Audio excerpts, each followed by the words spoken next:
Testemunhos Seletos, volume 3, capítulo 52. O perigo do conhecimento especulativo. A falsa ciência é uma das instrumentalidades de que Satanás se serviu nas cortes celestes e dela se serve ainda hoje. As declarações falsas que fez aos anjos, suas sutis teorias científicas, seduziram muitos deles, levando-os a romper sua lealdade. Havendo perdido seu lugar no céu, Satanás apresentou suas tentações aos nossos primeiros pais. Adão e Eva cederam ao inimigo, e por sua desobediência foi a humanidade separada de Deus e a terra separada do céu. Se Adão e Eva não houvessem nunca tocado a árvore proibida, o Senhor lhes teria comunicado conhecimento sobre o qual não repousava a maldição do pecado, conhecimento que lhes teria proporcionado alegria eterna. Tudo quanto ganharam por sua desobediência foi a familiarização com os pecados e suas consequências. Enganos dos últimos dias. O campo para o qual Satanás levou nossos primeiros pais é o mesmo para que está a levar os homens de hoje. Está a inundar o mundo com fábulas agradáveis. Por todas as astúcias ao seu alcance, procura impedir os homens de obterem o conhecimento de Deus, o qual é a salvação. Vivemos em época de muita luz, mas muita coisa que se chama luz está abrindo o caminho para a sabedoria e as artimanhas de Satanás. Muitas coisas serão apresentadas que parecerão verdadeiras, e contudo terão que ser ponderadas cuidadosamente com muita oração, pois podem ser sutis artifícios do inimigo. A senda do erro parece muitas vezes estar bem vizinha da vereda da verdade. Ela quase não é distinguível da verdade que leva à santidade e ao céu. Mas a mente iluminada pelo Espírito Santo sabe discernir que essa senda diverge do caminho reto. Depois de algum tempo, se vê que os dois se acham vastamente separados. Teorias panteístas. Já se estão infiltrando entre nosso povo ensinos espiritistas, que solaparão a fé dos que lhes derem ouvido. A teoria de que Deus é uma essência que penetra toda a natureza é um dos mais sutis artifícios de Satanás. Representa falsamente a Deus e é uma desonra para sua grandeza e majestade. As teorias panteístas não são sustentadas pela palavra de Deus. A luz de sua verdade mostra que essas doutrinas são instrumentalidades destruidoras das almas.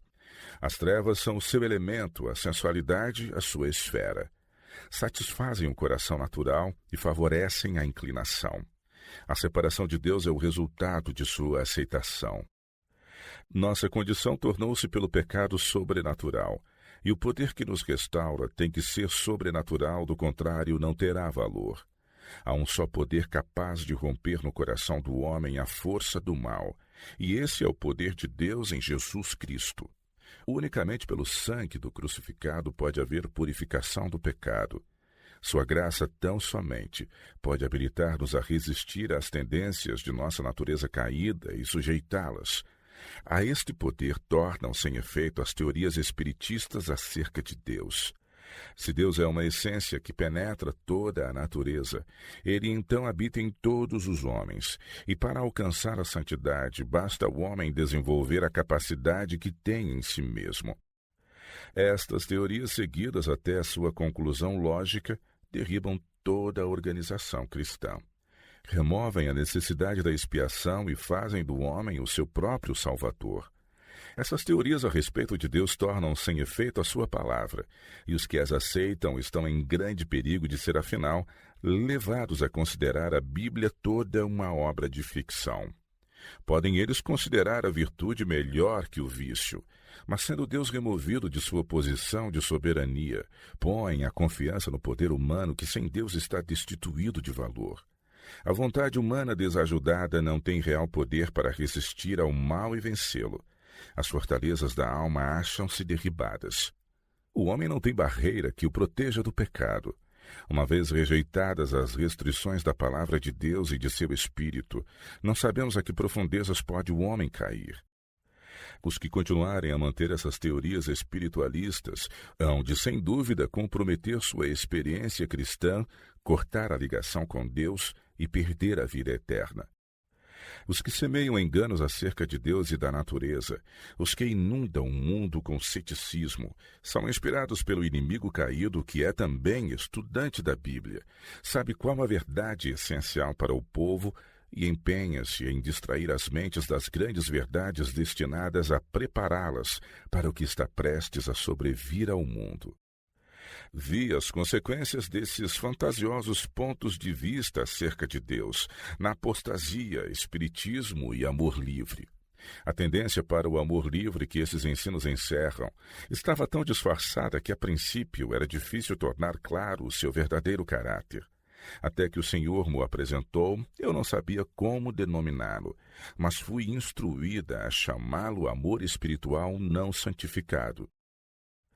O fanatismo depois de 1844. Depois de 1844, tivemos que enfrentar fanatismos de todas as espécies. Foram-me dados testemunhos de repreensão que eu deveria apresentar a alguns que mantinham teorias espíritas. Havia os que estavam ativos em disseminar ideias falsas acerca de Deus. Foi-me dada a luz de que esses homens estavam tornando sem efeito a verdade por meio de seus falsos ensinos. Fui instruída de que estavam desviando almas, apresentando teorias especulativas relativamente a Deus. Dirigi-me ao lugar onde se encontravam e apresentei-lhes a natureza de sua obra. O Senhor me deu força para lhes revelar claramente o seu perigo. Entre outros pontos de vista, sustentavam que os que se achassem uma vez santificados não poderiam mais pecar. Seu ensino falso estava operando grande mal entre eles mesmos e entre outros. Estavam adquirindo influência espiritista sobre os que não viam o mal dessas teorias vestidas de lindos trajes. A doutrina de que todos eram santos levara à crença de que as afeições dos santos não levariam nunca ao mal. A consequência desta crença foi o cumprimento dos maus desejos de corações que, embora professassem ser santos, estavam longe da pureza de pensamentos e de vida. Os ensinos ímpios são seguidos de práticas pecaminosas. São a sedutora isca empregada pelo pai da mentira e resultam na impenitência da impureza satisfeita consigo própria. Este é apenas um dos casos em que fui chamada a repreender os que estavam apresentando a doutrina de um Deus impessoal, permeando toda a natureza, e erros semelhantes. Repetir-se-ão experiências do passado. A experiência do passado há de repetir-se. No futuro, as superstições de Satanás assumirão novas formas. Erros serão apresentados de maneira agradável e lisonjeira. Falsas teorias revestidas de trajes de luz apresentar-se-ão ao povo de Deus. Assim, procurará Satanás enganar, se possível, até os escolhidos. As mais sedutoras influências serão exercidas, mentes serão hipnotizadas. Corrupções de toda sorte, semelhantes às que prevaleciam entre os antediluvianos, serão introduzidas para levar cativo o entendimento dos homens. A exaltação da natureza em lugar de Deus, a irrestrita licenciosidade da vontade humana, o conselho dos ímpios, desse se serve Satanás para conseguir certos fins. Ele empregará o poder de uma mente sobre outra para realizar os seus desígnios. O pensamento mais triste de todos é o de que, sob a sua enganosa influência, os homens terão uma forma de piedade sem ter verdadeira ligação com Deus. Como Adão e Eva, que comeram o fruto da árvore da ciência do bem e do mal, muitos se estão agora mesmo alimentando com os enganosos bocados do erro. Agentes satânicos estão vestindo teorias de roupagens atraentes, do mesmo modo que Satanás, no jardim do Éden, ocultou de nossos primeiros pais a sua identidade por intermédio da serpente. Esses agentes estão incutindo no espírito do homem isso que na realidade é erro mortífero. A influência hipnótica de Satanás repousará sobre os que se volvem da clara palavra de Deus para fábulas agradáveis.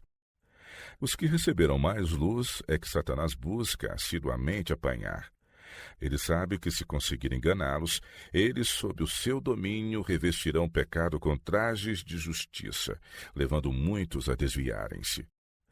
Digo a todos, estai de sobreaviso, pois como anjo de luz, Satanás está percorrendo todas as reuniões de obreiros cristãos, e em cada igreja procura ganhar para seu lado os membros. Ordena-se-me dar ao povo de Deus a advertência. Não erreis. Deus não se deixa escarnecer. Gálatas 6, verso 7. Cuidado com religião sensacionalista. Precisamos no tempo atual de homens espirituais na causa de Deus. Homens que sejam firmes nos princípios e tenham compreensão clara da verdade. Tenho sido instruída de que não é de doutrinas novas e fantasiosas que o povo precisa. Não necessitam de conjecturas humanas. Precisam do testemunho de homens que conhecem e praticam a verdade. Homens que compreendam a ordem dada a Timóteo e lhe obedecem. Que pregues a palavra, instes a tempo e fora de tempo, redarguas, repreendas, exortes, com toda a longanimidade e doutrina. Porque virá tempo em que não sofrerão a sã doutrina, mas tendo comichão nos ouvidos, amontoarão para si doutores conforme as suas próprias concupiscências, e desviarão os ouvidos da verdade, voltando às fábulas. Mas tu sê sóbrio em tudo, sofre as aflições, faze a obra de um evangelista, cumpre o teu ministério. 2 Timóteo 4, de 2 a 5. Andai firme e decididamente, calçando os pés com a preparação do evangelho da paz. Podeis estar certos de que religião pura e imaculada não é religião sensacional. Deus não pôs sobre ninguém o encargo de estimular o apetite pelas doutrinas e teorias especulativas. Meus irmãos, conservai fora de vossos ensinos estas coisas. Não permitais que façam parte de vossa experiência. Não seja por elas manchada a obra de vossa vida. A advertência contra falsos ensinos. Uma advertência contra os falsos ensinos encontra-se na carta de Paulo aos Colossenses. Declara o apóstolo que o coração dos crentes deve estar unido em caridade e enriquecido na plenitude da inteligência para conhecimento do mistério de Deus, Cristo, em quem estão escondidos todos os tesouros da sabedoria e da ciência. E digo isto, prossegue ele, para que ninguém vos engane com palavras persuasivas. Como, pois, recebestes o Senhor Jesus Cristo, assim também andai nele, arraigados e sobreedificados nele e confirmados na fé, assim como fostes ensinados, abundando em ação de graças. Tende cuidado para que ninguém vos faça presa sua por meio de filosofias e vãs sutilezas, segundo a tradição dos homens, segundo os rudimentos do mundo e não segundo Cristo, porque nele habita corporalmente toda a plenitude da divindade, e estáis perfeitos nele, que é a cabeça de todo o principado e potestade. Colossenses 2, de 2 a 10.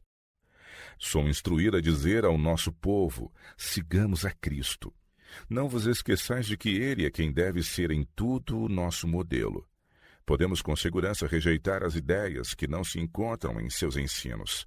Apelo para nossos pastores, para que se certifiquem de que tenham os pés firmados na plataforma da verdade eterna. Cuidai de que não sigais o impulso, chamando-lhe o Espírito Santo. Alguns há que estão em perigo neste sentido. Incito-os a serem sãos na fé, capazes de dar a todo o que lhe pedir a razão da esperança que têm. Espíritos desviados do dever presente. O inimigo está procurando desviar o espírito de nossos irmãos e irmãs da obra de preparar um povo que subsista nestes últimos dias. Seus sofismas destinam-se a desviar a mente dos perigos e deveres do momento. Avaliam em nada a luz que, por intermédio de João, Cristo deu ao seu povo para isso descendo do céu. Ensinam que as cenas que estão justamente diante de nós não são de importância suficiente para merecer atenção especial. Tornam de nenhum efeito a verdade de origem celestial. Roubam ao povo de Deus sua experiência passada, dando-lhes em seu lugar uma ciência falsa. Assim diz o Senhor: ponde-vos nos caminhos, e vede e perguntai pelas veredas antigas, qual é o bom caminho, e andai por ele. Jeremias 6:16. Não procure ninguém remover os alicerces de nossa fé, os alicerces lançados no princípio de nossa obra, pelo piedoso estudo da palavra e pela revelação. Sobre estes alicerces temos estado a construir nestes 50 anos passados. Poderão os homens supor que tenham achado um novo caminho e sejam capazes de lançar um alicerce mais firme do que o já lançado. Mas isto é grande engano. Homem nenhum poderá pôr outro fundamento além do que já foi posto. No passado, muitos têm empreendido o reerguimento de uma nova fé, o estabelecimento de novos princípios. Mas por quanto tempo resistiu seu edifício? Ruiu logo, pois não se achava alicerçado sobre a rocha. Não tinham os primeiros discípulos que enfrentar os ditos dos homens? Não tinham eles que ouvir falsas teorias e então, havendo feito tudo, ficar firmes, dizendo: ninguém pode pôr outro fundamento além do que já está posto. 1 Coríntios 3, verso 11. Assim devemos nós reter firmemente o princípio da nossa confiança até ao fim.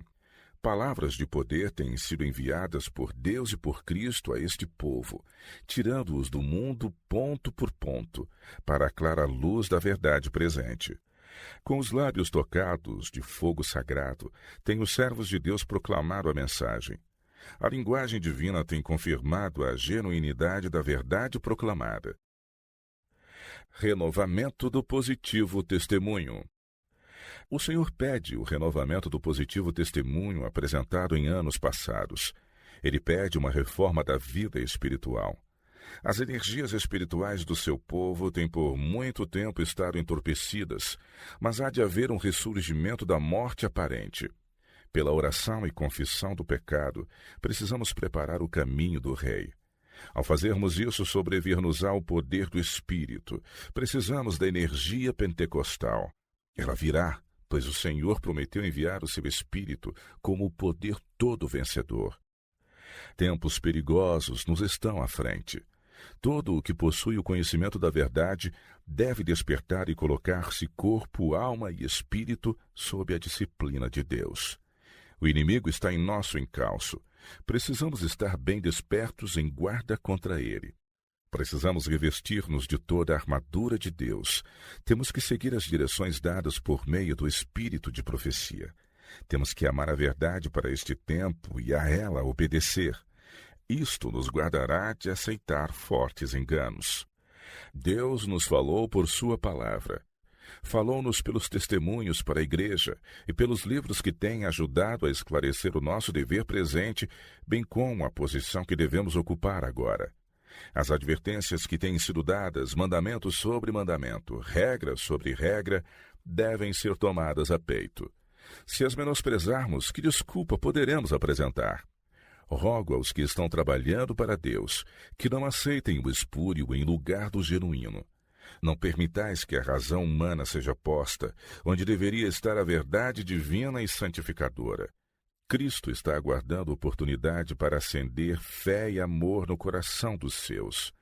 Não recebam as teorias errôneas o apoio do povo que deve estar firme na plataforma da verdade eterna. Deus apela para nós, a fim de que nos mantenhamos fiéis aos princípios fundamentais que se baseiam sobre a autoridade inquestionável. Buscar o primeiro amor.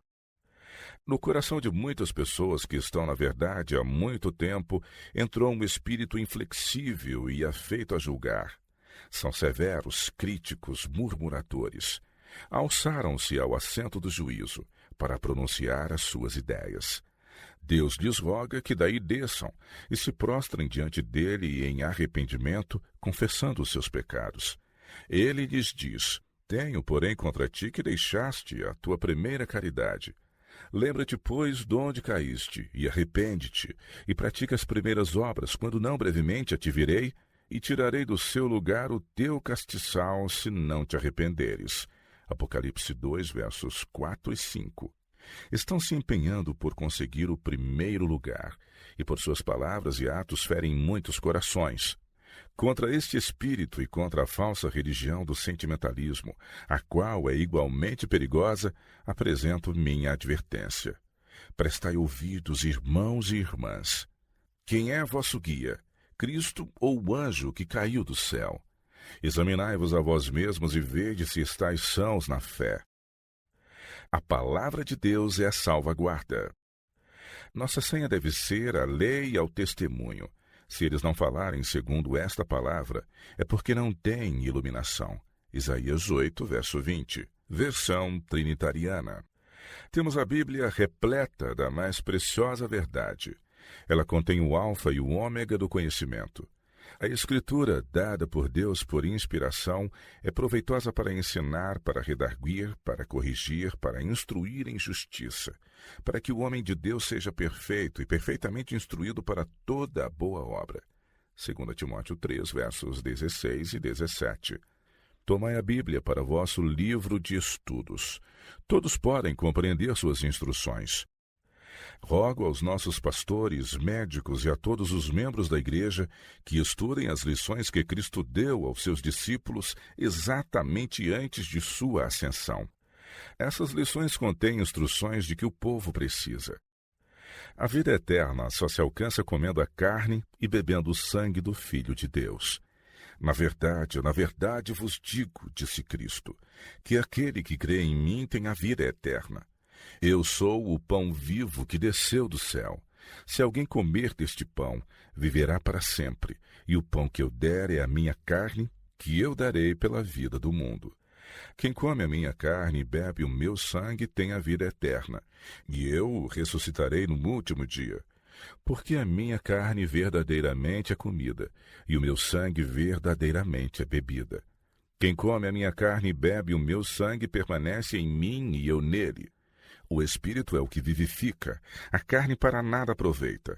As palavras que eu vos disse são Espírito e vida. João capítulo 6, versos 47 e 51, e de 54 a 56 e 63. Cristo roga ao seu povo que creia e pratique sua palavra. Os que receberem e assimilarem essa palavra, tornando-a parte de cada ação, de cada atributo de caráter, hão de tornar-se fortes na força de Deus. Ver-se-á que sua fé é de origem celestial. Não se desgarrarão para veredas estranhas. Seu espírito não se volverá para uma religião de sentimentalismo e excitamento. Perante anjos e homens permanecerão como os que têm caráter cristão forte e coerente. No áureo incensário da verdade apresentado nos ensinos de Cristo, temos aquilo que convencerá e converterá almas. Apresentai na simplicidade de Cristo as verdades para cuja proclamação veio ele ao mundo, e o poder de vossa mensagem far-se-á sentir. Não apresenteis teorias ou provas que Cristo nunca mencionou e que não têm fundamento na Bíblia. Temos grandes e solenes verdades para apresentar. Está escrito, Mateus 4:4, é a prova que tem que ser apresentada a cada alma. Os homens podem ainda aprender as coisas que pertencem à sua paz. Ainda se pode ouvir a voz da misericórdia chamando: vinde a mim todos os que estáis cansados e oprimidos, e eu vos aliviarei. Tomai sobre vós o meu jugo, e aprendei de mim, que sou manso e humilde de coração, e encontrareis descanso para as vossas almas. Porque o meu jugo é suave e o meu fardo é leve. Mateus 11, de 28 a 30. Somente quando nos é concedida a vida espiritual, encontramos descanso e conseguimos um bem duradouro. Devemos estar em condições de dizer em meio à tempestade e procelas: minha âncora está firme. Recorramos à palavra de Deus para que nos guie. Busquemos uma assim diz o Senhor. Basta de métodos humanos. A mente treinada unicamente na ciência mundana não compreende as coisas de Deus, mas a mesma mente, convertida e santificada, verá na palavra o poder divino. Só a mente e o coração purificados pela santificação do Espírito podem discernir coisas celestiais. Irmãos, em nome do Senhor vos rogo que desperteis e reconheçais vosso dever. Renda-se o vosso coração ao poder do Espírito e tornar-se-á sensível aos ensinamentos da palavra. Então sereis capazes de discernir as coisas profundas de Deus. Oxalá Deus sujeite o seu povo à profunda operação de seu Espírito. Leve-os ele a despertar, a reconhecer o perigo em que estão e a preparar-se para o que está para sobrevir à terra. Estudar o Apocalipse. A João, o Senhor revelou os assuntos que viu serem necessários para o seu povo nos últimos dias. As instruções que deu encontram-se no livro de Apocalipse. Os que querem ser coobreiros de nosso Senhor e Salvador Jesus Cristo mostrarão profundo interesse nas verdades que se encontram nesse livro. Pela pena e pela voz procurarão tornar claras as coisas maravilhosas para cuja revelação Cristo veio do céu. Revelação de Jesus Cristo, a qual Deus lhe deu para mostrar aos seus servos todas as coisas que brevemente devem acontecer, e pelo seu anjo as enviou e as notificou a João, seu servo, o qual testificou da palavra de Deus e do testemunho de Jesus Cristo, e de tudo o que tem visto. Bem-aventurado aquele que lê e os que ouvem as palavras desta profecia, e guardam as coisas que nela estão escritas, porque o tempo está próximo. Apocalipse capítulo 1, versos de 1 a 3. As solenes mensagens que foram dadas em sua ordem no Apocalipse devem ocupar o primeiro lugar no espírito do povo de Deus. Não devemos deixar que qualquer outra coisa nos domine a atenção. O precioso tempo está passando rapidamente, e há perigo de que muitos serão roubados do tempo que deveria ser dado à proclamação das mensagens que Deus enviou a um mundo caído. A Satanás agrada ver a distração das mentes que deveriam estar empenhadas no estudo das verdades que têm que ver com realidades eternas. O testemunho de Cristo, testemunho do mais solene caráter, deve ser apresentado ao mundo. Através de todo o livro do Apocalipse se encontram as mais preciosas e enobrecedoras promessas, assim como advertências da mais tremenda e solene importância.